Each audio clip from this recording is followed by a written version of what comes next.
અત્રે આજે જ્યારે મંગલગીરી બાપુના આશ્રમમાં તપસ્વીઓની તપોભૂમિમાં જ્યારે આપણે સહદેવ મહારાજથી કથાનો પવન પવિત્ર જ્યારે આ ગંગા જેવી વહેતી ગંગા અને એમના મુખે જે સરસ્વતી અને એની માં ભગવતીની કૃપા થઈ હોય અને આપણે એમના પાસેથી કથા સાંભળતા હોઈએ ત્યારે આપણે ભાગ્યશાળી કહેવાઈએ.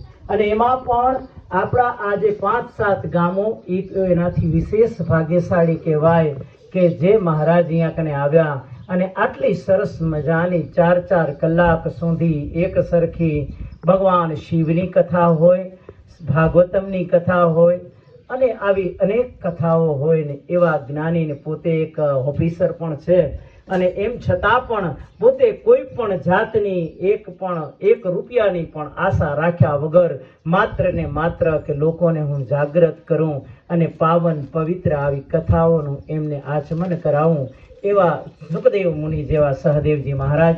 અને ખરેખર હું એમને નતમસ્તક પ્રણામ કરું છું આ પવિત્ર ધરતીને. અને એમાં પણ આ બધા જ જે સેવકો આટલા આનંદથી જે આ બધાએ જે નામ બધાના હું નથી લઈ શકતો પણ બધાના જેટલા પણ અહીંયા આવે છે એટલા લોકો જે આ આશ્રમ માટે થઈ અને આટલું સરસ કાર્ય કર્યું એને ખરેખર બહુ બિરદાવવાનું છે. એટલા માટે કારણ કે આપણી જિંદગીની અંદર આપણે કેવું જીવીએ છીએ ને એ આપણું જીવન અને એના ઉપર આપણા ભવિષ્યની ધરોહર રહેલી છે. પિતામહ ભીષ્મ જ્યારે કહે છે અર્જુનને કે અર્જુન તું આ હસ્તિનાપુર માટે જીવ. માણસ માટે એની 3 વસ્તુના ઋણ એના ઉપર હોય. એક એની માં જેણે જન્મ દીધો હોય એ, એક માતૃભૂમિ, ત્રીજી ગાય. એટલા માટે જીવન જ્યાં સુધી રહે એટલા માટે આ 3ને સમર્પિત હોવું જોઈએ. એવી રીતના તમે પણ જ્યારે સવારથી ઉઠો અને સાંજ થાય ત્યારે યમ યમ વાપી સ્મરણ ભાવમ તજત્યંતે કલેવરમ તમ તમે વેતિ કોંતેવ સદા તદ ભાવ ભાવિત તસ્માત સર્વેષુ કાલેષુ મામનું સ્મર યુધ્ય ચ. તમે સવારથી સાંજ સુધી ઉઠો ને ત્યાં સુધી જે ભાવમાં તમે ભાવિત રહ્યો ને એવી ગતિ તમારી છેલ્લા સમયે થાય. કારણ કે માણસનો છેલ્લો સમય આવે ને ત્યારે એની આખી ફિલ્મ દેખાય કે એણે આખી જિંદગી દરમિયાન શું કાર્ય કર્યા હોય.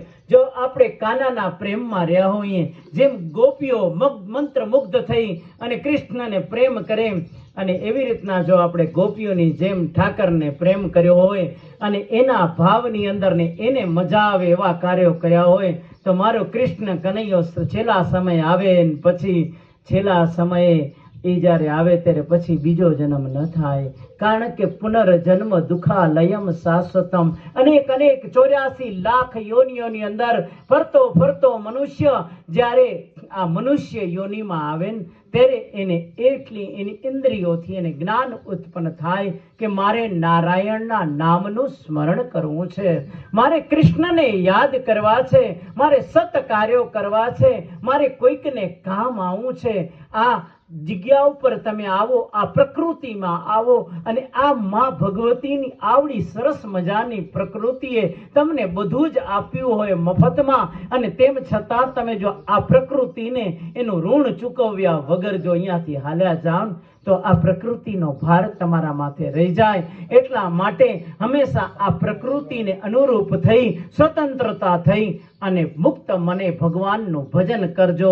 થાય તો કોકનું સારું કરજો પણ કોઈ દી કોઈનું ખરાબ ન કરતા, કોઈ દી નડતર દાન ન કરવું. કોઈક સારા કાર્યો થતા હોય તો થવા દેવા. આવી સરસ મજાની કથા થતી હોય, બાપજી આટલું સરસ કહેતા હોય તો હંમેશા આનંદ અને મનમાં મંત્રમુગ્ધ રહેવું અને બીજા 10-8 જણાને કહેવાનું કે હાલો ને બાપુને ટેકરે જાય ત્યાં કને કથા છે. આજે મારે ઘરે મહેમાન આવ્યા, જો આજે 2-3 જણા બીજાને લઈ આવ્યો, એમને પણ આ કથાનું રસપાન કરાવ્યું. એમ તમે પણ વધારેમાં વધારે લોકોને લઈ આવો.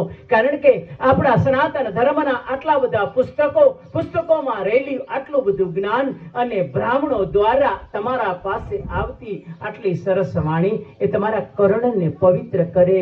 પછી યમ યમ વાપી સ્મરણ ભાવમ. જ્યારે તમારા મગજની અંદર સ્મરણ એના ભાવો પ્રગટ થાય તો મુક્તિ મળી જાય અને જ્યારે મુક્તિ મળી જાય ત્યારે પછી બીજો જન્મ નથી લેવો પડતો.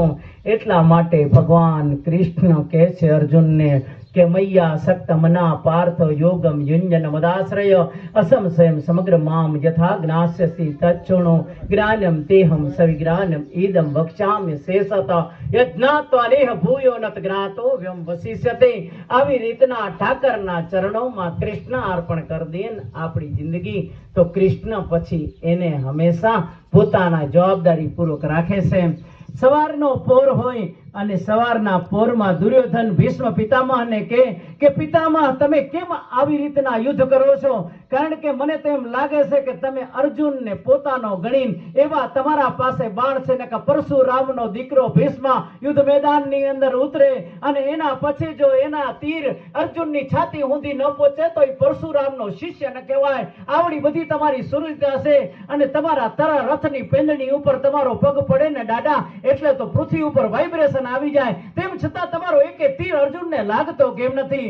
ત્યારે વિષ્ણુ પિતામહ કહે છે કે તો કાલ સવારનો સૂર્ય ઉદય થાય અને સૂર્ય હાથમે ત્યાં સુધી કાં તો હું નપાંડવી પૃથ્વી કરું અને કાં પછી હરિના હાથમાં હથિયાર ચલાવું કે ભલે ઉગ્યા ભાણ ભાણ તુમારા લઉં ભામણા મરણ જીવન લગ રાખજે તું કાશ્યપ રાવત. હે વિશ્વમાનના દીકરા, હે સૂર્ય, તું જ્યાં સુધી જી અહવારના ઉગને આથમને ત્યાં સુધી નગરના ચોકમાં અમારી ઇજ્જત અને આબરૂ કાયમ રાખજે. તેથી અમારી ઇજ્જત અને આબરૂ કાયમ ન રહે તેથી તો મને ધરતી માથે ન રાખજે.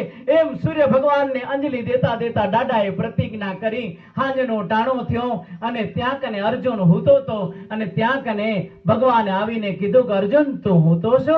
તને ખબર છે કાલ પરશુરામના દીકરા પરશુરામના શિષ્ય ગંગાના દીકરાએ ગંગા પુત્ર ભીષ્મએ પ્રતિજ્ઞા કરી છે એ કે હું એટલા માટે હું તો હું કે માધવ તમે જાગો છો ને મારા માટે એટલા માટે. જ્યારે તમે આવી રીતના માધવના પ્રેમમાં હો, કાનાના પ્રેમમાં હો, ગમે એટલી મુસીબતો આવે ને તો કાનો તમારા પાસે જાગે. આવી રીતના અનન્ય કૃષ્ણની ભક્તિ સહદેવજી મહારાજ અહીંયાથી કરાવે છે. વધારે લોકોને લઈ આવજો. મારો સમય પણ મારી પાસે ઘણો નથી, કથા પણ પૂર્ણ વિરામ તરફ જઈ રહી છે, તો એકાદ બે લીટી ધૂનની અને પછી બાપજી આરતી કરાવશે. તો શ્રીમન્નારાયણ નારાયણ નારાયણ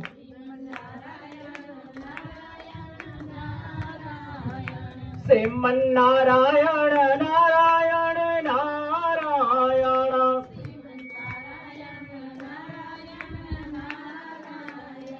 સત્યનારાયણ નારાયણ નારાયણ.